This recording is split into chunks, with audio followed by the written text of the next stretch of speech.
Dear student, छेल्ले આપણે આયનીકરણ enthalpy ભણતા હતા.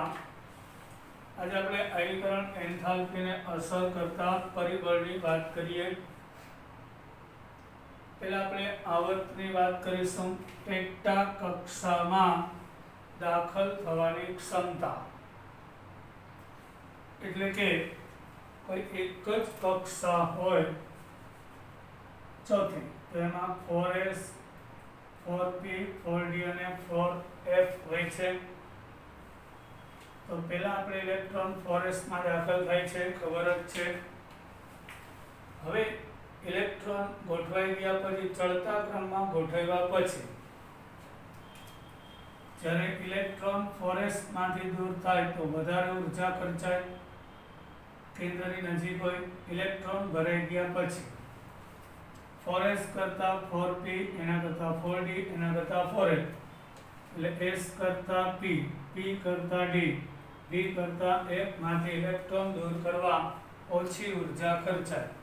કેન્દ્ર પ્રત્યે પેટા કક્ષાના આકર્ષણનો ક્રમ એટલે એક જ કક્ષાની જુદી જુદી કક્ષક હોય તો s ઉપર કેન્દ્રનું આકર્ષણ વધારે, p ઉપર એનાથી ઓછું, d ઉપર એનાથી ઓછું અને f ઉપર એનાથી ઓછું.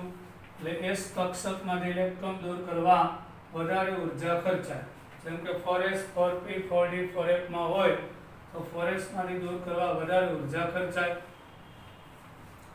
કેન્દ્રથી s પેટા કક્ષા વધુ નજીક હોય, વધુ નજીક એટલે સાપેક્ષમાં, આમ તો દૂર જ હોય.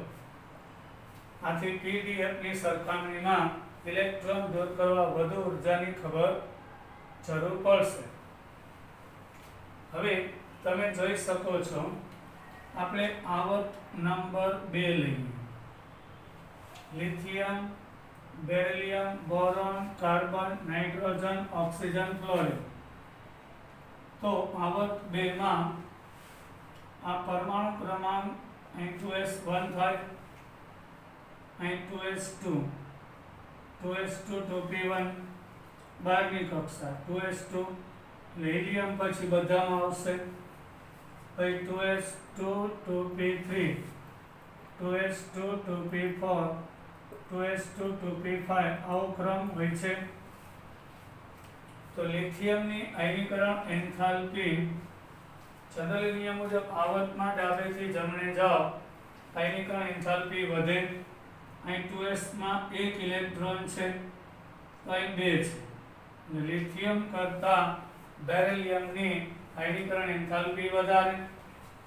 અહીં 2s માં 1 ઇલેક્ટ્રોન, 2s માં 2, તો અહીંથી 1 ઇલેક્ટ્રોન દૂર કરવા કરતા અહીં વધારે ઉર્જા ખર્ચાય. કેન્દ્રનું આકર્ષણ 1 ઇલેક્ટ્રોન કરતા 2 ઉપર, 2s માં 2 ઉપર વધારે. પછી બોરોનમાં ઘટી, કેમ? હમણાં આવ્યું s અને p એક જ ઉર્જા સ્તરની બે કક્ષક, તો 2s કરતા 2p ઉપર કેન્દ્રનું આકર્ષણ ઓછું, તો આમાંથી ઇલેક્ટ્રોન દૂર કરવા ઓછી ઉર્જા ખર્ચાય. એટલે બેરિલિયમ કરતા બોરોનની આયનીકરણ એન્થાલ્પી ઓછી. પછી કાર્બનની વધી જાય, કારણ કે 2p માં 1 છે, 2p માં 2 છે.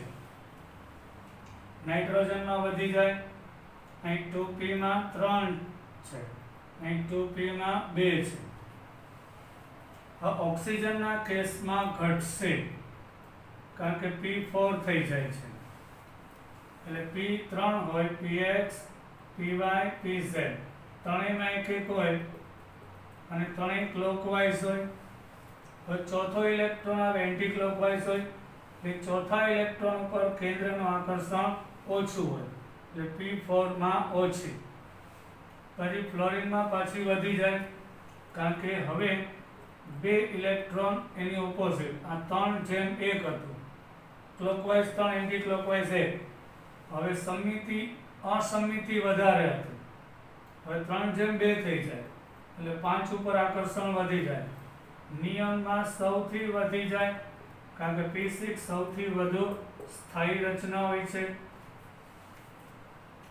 આ p5, હવે p6 આ અર્ધ ભરાયેલી એટલે સ્થાયી, આ પૂર્ણ ભરાય એટલે સ્થાયી. તો p4 ઉપર આકર્ષણ ઓછું, એટલે પ્રથમ આયનીકરણ એન્થાલ્પીનો ક્રમ આવો થશે.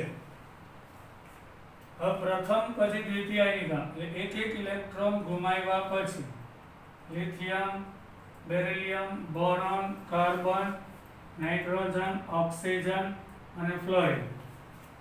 હવે એક એક ઇલેક્ટ્રોન ગુમાવ્યા પછી 1s2 થઈ જાય. અહીં 2s1, અહીં 2s2, અહીં 2s2, 2p1 એક એક દૂર કર્યા પછી અહીં 2s2, 2p2, અહીં 2s2, 2p3, અહીં 2s2, 2p4 થઈ જાય.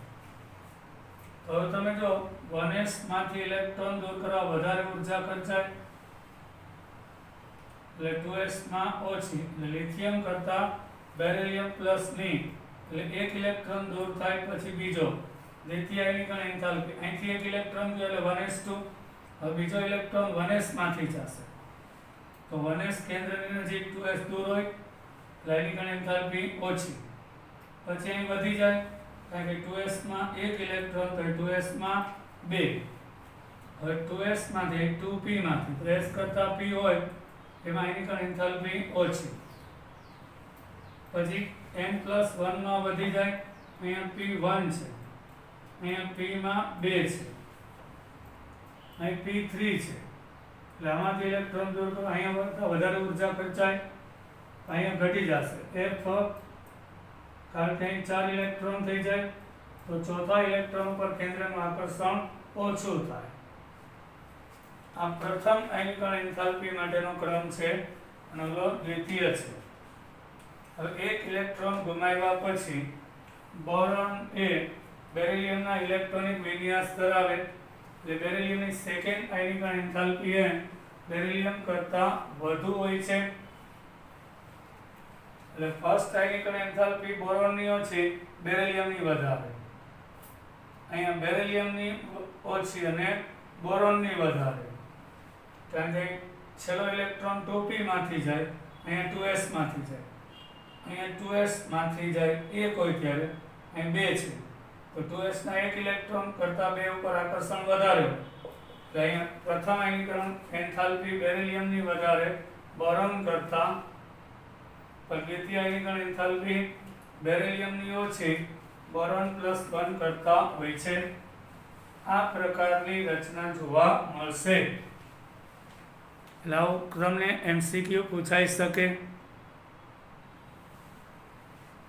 હવે અર્ધ ભરાયેલી અને પૂર્ણ ભરાયેલી કક્ષાઓની સ્થાયી એટલે કે p માં 3 હોય, d માં 5 હોય કે f માં 7 હોય તો એ અર્ધ ભરાયેલી કહેવાય. પછી s માં 2, p માં 6, d માં 10, f માં 14 તો એ પૂર્ણ ભરાયેલી કહેવાય. તો બીજા કરતા વધુ સ્થાયી હોય એમાંથી ઇલેક્ટ્રોન દૂર કરવા વધુ ઉર્જા ખર્ચાય છે. તો તમે જોઈ શકો છો અહીંયા 2p3 માંથી ઇલેક્ટ્રોન જાય એટલે p3 સ્થાયી છે, અર્ધ ભરાયેલી. ઓક્સિજનમાં p4 થાય તો p4 p3 કરતા ઓછી થાય એટલે અહીંથી આ ચોથો ઇલેક્ટ્રોન દૂર થાય તો સ્થાયીતા પ્રાપ્ત કરે. એટલે આવર્તમાં ડાબેથી જમણે અહીં આયનીકરણ એન્થાલ્પી વધવાની બદલે ઘટી કારણ કે p3 વધુ સ્થાયી, p4 ઓછી સ્થાયી હોય છે. હવે એક ઇલેક્ટ્રોન ગુમાવ્યા બાદ ઓક્સિજન એ નાઇટ્રોજનનો ઇલેક્ટ્રોન વિન્યાસ ધરાવે છે. એટલે ઓક્સિજન એક ઇલેક્ટ્રોન ગુમાવે 8 નંબર તો આ 7 એક ગુમાવ્યા પછી ઇલેક્ટ્રોન રચના એમ નાઇટ્રોજન જેવી થઈ જશે. ઘડી અને નાઇટ્રોજન એક ઇલેક્ટ્રોન ગુમાવે એટલે કાર્બન જેવું થઈ જશે.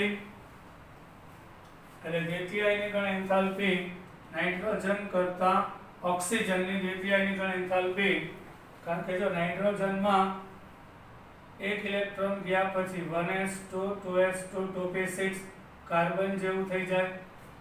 ઓક્સિજનમાં એક ઇલેક્ટ્રોન ગયા પછી 1s2, 2s2, 2p3 નાઇટ્રોજન જેવી સ્થાયીતા પ્રાપ્ત થાય. તો p2 કરતા p3 માંથી ઇલેક્ટ્રોન દૂર કરવા વધારે ઉર્જા આપવી પડે. એટલે નાઇટ્રોજનની પ્રથમ આયનીકરણ એન્થાલ્પી કરતા ઓક્સિજનની વધારે. દ્વિતીય આયનીકરણ એન્થાલ્પીની વાત છે. આ પ્રથમ આયનીકરણ એન્થાલ્પી નાઇટ્રોજન કરતા ઓક્સિજનની હોય છે, પણ દ્વિતીય આયનીકરણ એન્થાલ્પી એક ઇલેક્ટ્રોન ગયા પછી O+ નાઇટ્રોજન જેવો થઈ જાય અને N+ કાર્બન જેવો. એટલે નાઇટ્રોજન કરતા ઓક્સિજનની દ્વિતીય આયનીકરણ એન્થાલ્પી વધી જાય છે. હવે આયનીકરણ એન્થાલ્પી છે,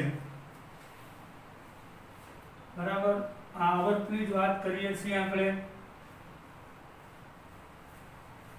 અસરકારક કેન્દ્રીય વીજભાર ઉપર પણ આધાર રાખે છે. એટલે કે અસરકારક કેન્દ્રીય વીજભાર, કેન્દ્રીય ઇલેક્ટ્રોન પર આકર્ષણ, આયોનાઇઝેશન એનર્જી, આયનીકરણ એન્થાલ્પી અસરકારક કેન્દ્રીય વીજભારના સમપ્રમાણમાં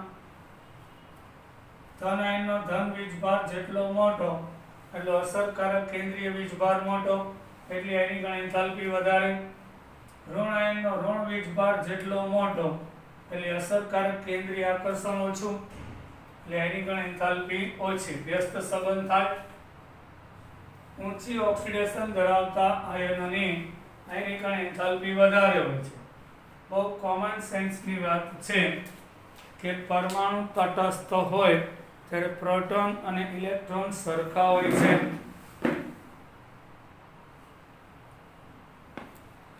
પરમાણુ જ્યારે તટસ્થ હોય, પ્રોટોન અને ઇલેક્ટ્રોન સરખા હોય છે, એટલે અસરકારક કેન્દ્રીય વીજભાર ઓછો. અહીંયા 26 પ્રોટોન 26 ઇલેક્ટ્રોન છે, પણ અહીંયા Fe+2 થાય એટલે 26 પ્રોટોન અને 24 ઇલેક્ટ્રોન થઈ જાય. એટલે ધનનો ધન ભાર વધ્યો, એટલે પ્રોટોન કરતા ઇલેક્ટ્રોન ઓછા હોય એટલે કેન્દ્રનું અસરકારક આકર્ષણ વધી જાય. એટલે Fe+2 માંથી ઇલેક્ટ્રોન દૂર કરવા વધારે ઉર્જા ખર્ચાય. હવે +3 થાય એટલે 26 પ્રોટોન ને 23 ઇલેક્ટ્રોન, તો અહીં પ્રોટોન કરતા 3 ઇલેક્ટ્રોન ઓછા, અસરકારક એટલે ધનનો ધનભાર વધે, અસરકારક કેન્દ્રીય આકર્ષણ વધી જાય, આયનાઇઝેશન એન્થાલ્પી વધે. એટલે કોઈ પણ આયન માટે લાગુ પડે, પણ ઋણ આયન માટે ઊંધું. નાઇટ્રોજન -1 કરતા -2, એના કરતા -3, 7 પ્રોટોન અને 7 ઇલેક્ટ્રોન હતા, એટલે પ્રોટોન ઇલેક્ટ્રોન સરખા હતા. હવે એ -1 માં ઘટી જાય, કારણ કે પ્રોટોન કરતા એક ઇલેક્ટ્રોન વધારે છે, એટલે અસરકારક કેન્દ્રીય આકર્ષણ ઘટે. પ્રોટોન કરતા ઇલેક્ટ્રોન વધી જાય એટલે કેન્દ્રનું અસરકારક આકર્ષણ ઘટી જાય. એટલે આ ઇલેક્ટ્રોન દૂર કરવા, એટલે દૂર કરવા ઓછી ઉર્જા ખર્ચાય. નાઇટ્રોજનમાંથી ઇલેક્ટ્રોન દૂર કરવા કરતાં એ માઇનસમાંથી ઓછી. અહીં 7 પ્રોટોન અને 9 ઇલેક્ટ્રોન થઈ જાય. પ્રોટોન કરતાં 2 ઇલેક્ટ્રોન વધારે, ઋણનો ઋણભાર વધ્યો, અસરકારક કેન્દ્રીય આકર્ષણ ઘટ્યું, એટલે આયનીકરણ એન્થાલ્પી ઘટે. અહીંયા કરતાં અહીંયા, એના કરતાં અહીંયા અને એના કરતાં અહીંયા ઓછી ઉર્જા આપીને ઇલેક્ટ્રોનને દૂર કરી શકાય. એટલે પરમાણુનો ધનભાર વધતો જાય, આયનીકરણ એન્થાલ્પી વધે. પરમાણુનો ઋણભાર વધતો જાય, આયનીકરણ એન્થાલ્પી ઘટે. હવે આપણે પૈચા સમૂહની વાત કરીશું. સમૂહમાં પરમાણુનું કદ વધે તો આ ખાલી આવર્તની વાત હતી. હવે સમૂહની વાત કરીશું. આયનીકરણ એન્થાલ્પી પરમાણુના કદના વ્યસ્ત પ્રમાણમાં હોય છે, બરાબર. તો કદ વધે એટલે શું થાય? કેન્દ્રનો બાહ્યતમ કક્ષાના ઇલેક્ટ્રોન પર આકર્ષણ ઘટે, ઇલેક્ટ્રોન દૂર કરવા ઓછી ઉર્જા ખર્ચાય. એટલે કદ વધ્યું, આયનીકરણ એન્થાલ્પી ઘટી, વ્યસ્ત સંબંધ. આયનીકરણ એન્થાલ્પીની સરખામણી આવર્તમાં જે અસરકારક કેન્દ્રીય વીજભાર વધે, ઇલેક્ટ્રોન દૂર કરવા મુશ્કેલ બને. એટલે આવર્તમાં ડાબેથી જમણે જાઓ તો આયનીકરણ એન્થાલ્પી વધે. એમાં અપવાદ હોય છે, આપણે જોઈ ગયા. લિથિયમ 3 નંબર 4 5 6 7 8 9 અને 10 આમ છે. એટલે અહીંયા આપણે lithium, beryllium, boron, carbon, nitrogen, oxygen, fluorine, neon. Lithium થી બેરિલિયમ જાઓ એના કરતાં બોરોનની ઓછી, કાર્બનની વધારે, નાઇટ્રોજન વધારે, ઓક્સિજનની ઓછી, ફ્લોરિન અને નિયોન વધારે. તો એને ક્રમમાં લખી નાખ્યું છે 2 3 4 5.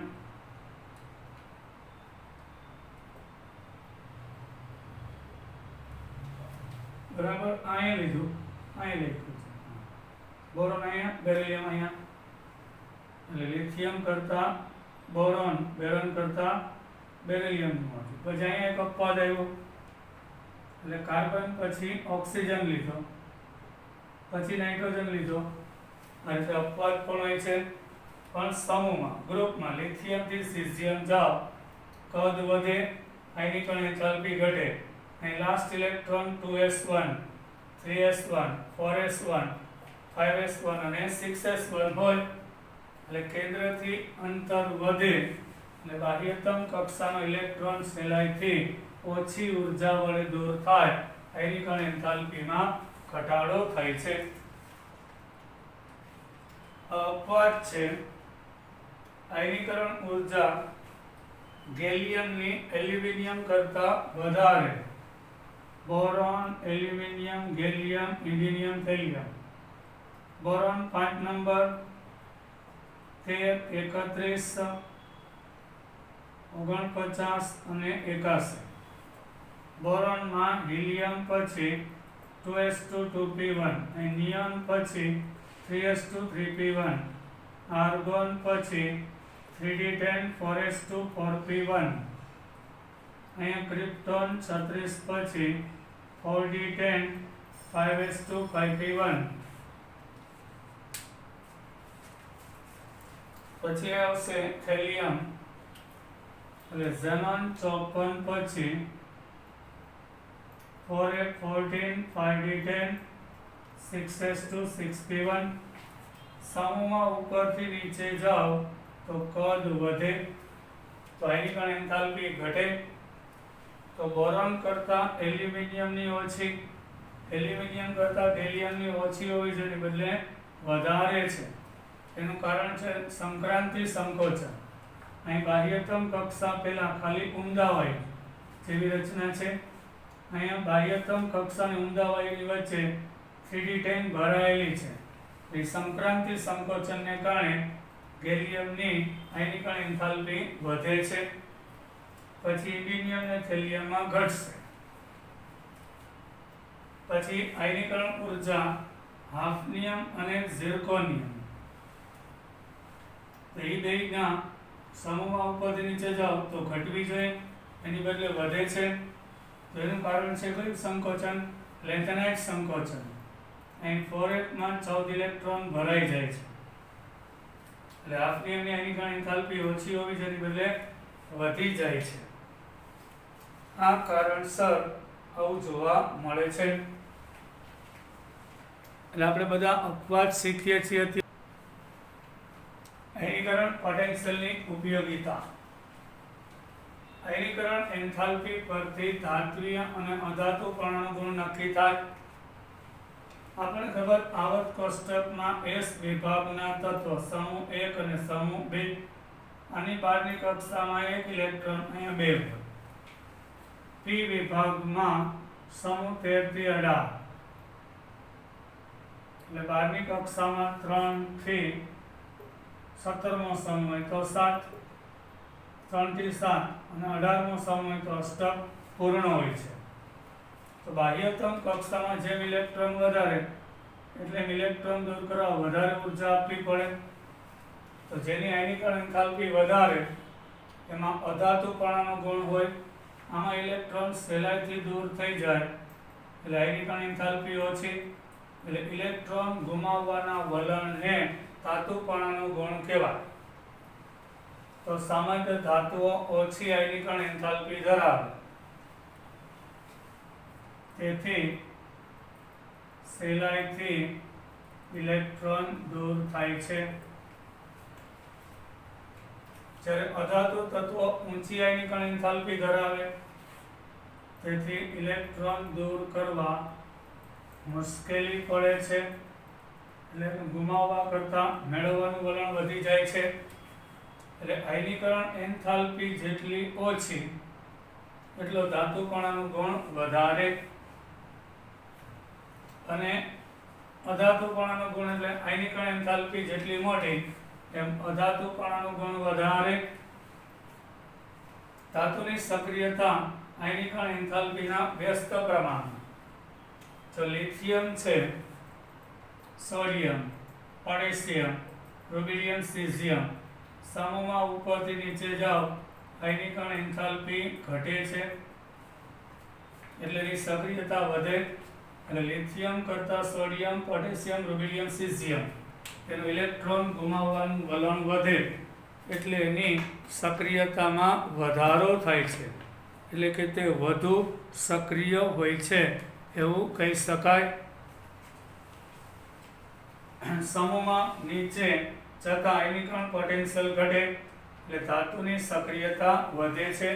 એટલે સમૂહમાં ઉપરથી નીચે જતા તેનું ઇલેક્ટ્રોન ગુમાવવાનું વલણ વધે, કારણ કે આયનીકરણ એન્થાલ્પી ઘટે, એટલે સહેલાઈથી ઇલેક્ટ્રોન દૂર થાય, સક્રિયતામાં વધારો થાય. એટલે કોઈ પણ સમૂહમાં ધાતુવાળા હવે ઓક્સિડેશન અવસ્થાની સ્થિરતા.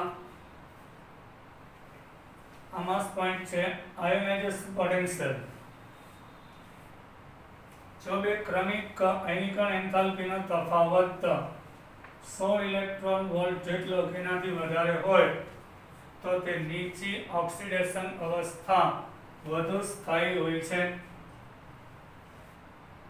16 કે 16 કરતાં વધારે હોય તો તેનાથી નીચી ઓક્સિડેશન અવસ્થા વધુ સ્થાયી હોય છે ઇલેક્ટ્રોન વોલ્ટમાં. હવે સોડિયમમાંથી એક ઇલેક્ટ્રોન જાય એને પ્લસ બનશે, આની પ્રથમ આયનીકરણ એન્થાલ્પી થઈ. હવે એક ઇલેક્ટ્રોન દૂર થયા પછી બીજો દૂર થાય તો એની દ્વિતીય આયનીકરણ એન્થાલ્પી થઈ. તો દ્વિતીય આયનીકરણ એન્થાલ્પી હંમેશા પ્રથમ આયનીકરણ એન્થાલ્પી કરતાં મોટી જ હોય. તો આ બંને વચ્ચે આયનીકરણ એન્થાલ્પીનો તફાવત m એ 42.7 એટલે 16 ઇલેક્ટ્રોન વોલ્ટ કરતાં મોટો છે, એટલે આની +1 અવસ્થા નીચી અને +2 એટલે ઊંચી, તો +1 અવસ્થા વધુ સ્થાયી હોવી જોઈએ. એટલે સોડિયમ છે +2 નહીં પણ +1 અવસ્થામાં વધુ સ્થાયી છે, એટલે તો NaCl +1 ઓક્સિડેશન આંક અવસ્થાવાળું સંયોજન આપશે. આ રીતે નક્કી થાય છે. પાછું એકવાર, જો બે ક્રમિક આયનીકરણ આયનાઇઝેશન પોટેન્શિયલ એટલે આયનીકરણ એન્થાલ્પી, આ સોડિયમમાંથી +1 બન્યું એટલે પ્રથમ આયનીકરણ એન્થાલ્પી ધારો કે IE1 +1 માંથી એક ઇલેક્ટ્રોન દૂર થયા પછી બીજો દૂર થાય એટલે દ્વિતીય આયનીકરણ એન્થાલ્પી. તો IE2 મોટું જ હોય, પહેલો ઇલેક્ટ્રોન દૂર થાય એના કરતાં બીજો દૂર કરવા વધારે ઉર્જા ખર્ચાય, પણ દ્વિતીય આયનીકરણ એન્થાલ્પીમાંથી પ્રથમ આયનીકરણ એન્થાલ્પી બાદ કરી તો એનો તફાવત આવ્યો ડેલ્ટા એ 42.7 ઇલેક્ટ્રોન વોલ્ટ આવ્યું. આ સમજવા માટે છે, બરાબર. તો અહીંયા +1 ને +2 માંથી કઈ વધુ સ્થાયી, તો નીચી ઓક્સિડેશન વીજભારીની ઓક્સિડેશન અવસ્થા +1 +2 કરતાં વધુ સ્થાયી છે એવું કહી શકાય. હવે પછીનો પોઈન્ટ છે એમાં જો આયનીકરણ પોટેન્શિયલનો તફાવત અહીંયા 16 ઇલેક્ટ્રોન વોલ્ટ કરતાં વધારે જ છે, એટલે Na+ વધુ સ્થાયી છે એવું કહી શકાય.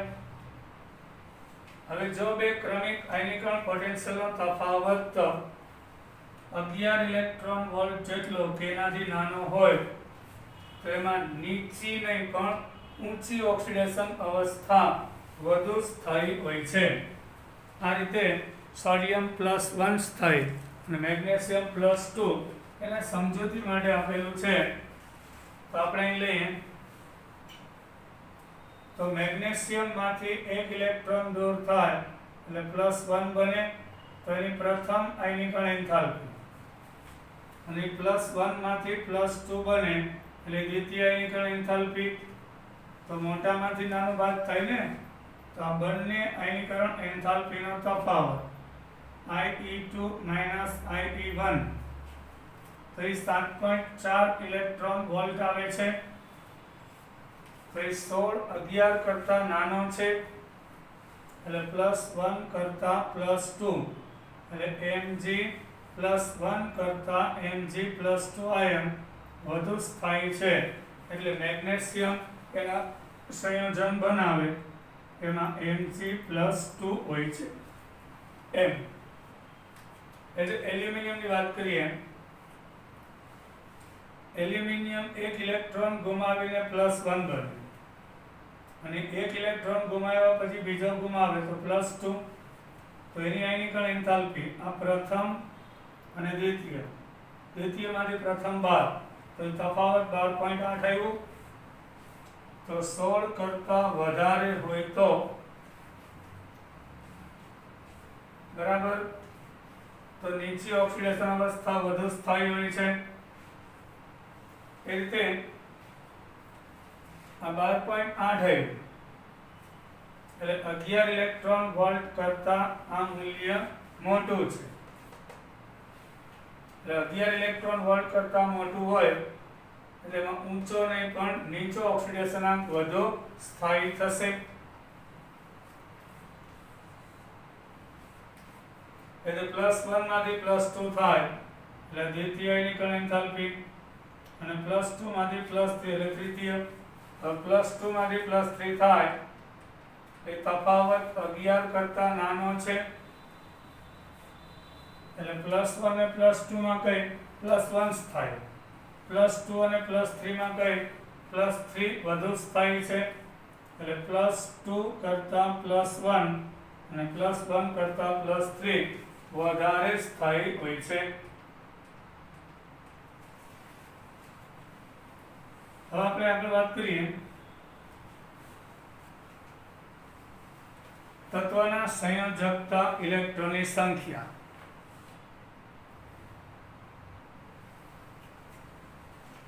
સંયોજકતા ઇલેક્ટ્રોનની સંખ્યા આપણે સોડિયમ લઈએ 11 number 1s2 2s2 2p6 3s1 છે.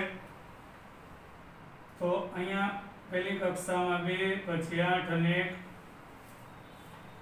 તો આયનીકરણ એન્થાલ્પીના ઓછા મૂલ્યની કુલ સંખ્યા, આની આયનીકરણ એન્થાલ્પી સૌથી ઓછી તો એની સંખ્યા 1 જ છે એટલે સોડિયમની સંયોજકતા 1 થાય.